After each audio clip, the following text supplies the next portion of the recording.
Hello, welcome. This is the Greenbrier Valley Church of the Nazarene with your daily devotion for Sunday, March the 21st. Today we are reading from the book of Hebrews, chapter 10, verses 26 through 35. Here's the word of the Lord. If we deliberately keep on sinning after we have received the knowledge of the truth, no sacrifice for sins is left, but only a fearful expectation of judgment and of raging fire that will consume the enemies of God. Anyone who rejected the law of Moses died without mercy on the testimony of 2 or 3 witnesses. How much more severely do you think someone deserves to be punished who has trampled the Son of God underfoot, who has treated an unholy thing, the blood of the covenant that sanctified them, and who has insulted the Spirit of grace? For we know him who said, "It is mine to avenge, I will repay." And again, the Lord will judge his people. It is a dreadful thing to fall into the hands of the living God. Remember those earlier days after you had received the light, when you endured in a great conflict full of suffering. Sometimes you were publicly exposed to insult and persecution. At other times you stood side by side with those who were so treated.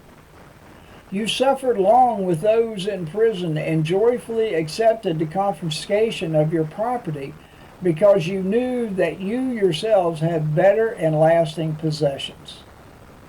So do not throw away your confidence. It will be richly rewarded. And that is the word of the Lord.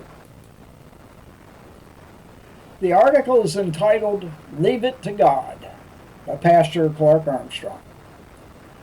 To avenge means to retaliate, punish, redress, revenge, or even to score. God says that it is his to avenge. He will repay. Yet the human temptation is to take matters into our own hands. There are 3 reasons why we do that: a desire to get even, a need for everything to be fair, a reluctance to wait for God to take care of it. If we are honest, we don't want to leave it up to God because he may not do it the same way we think it should be done.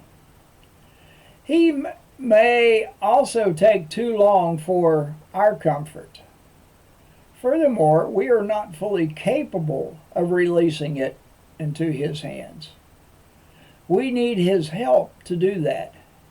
Indubitably, our concern about fairness is when the scales are weighed against us and not when they are leaning strongly in our favor.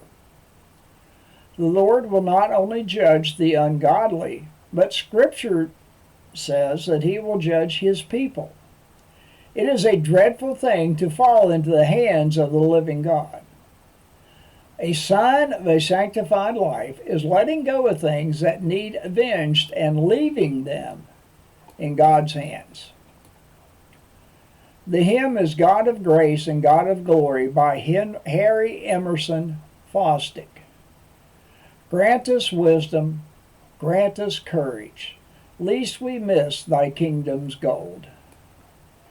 And in the book of 1 Peter chapter 5, verse 7, we read, "Cast your anxiety on him because he cares for you." And that is your daily devotion for Sunday, March the 21st. Have a blessed day.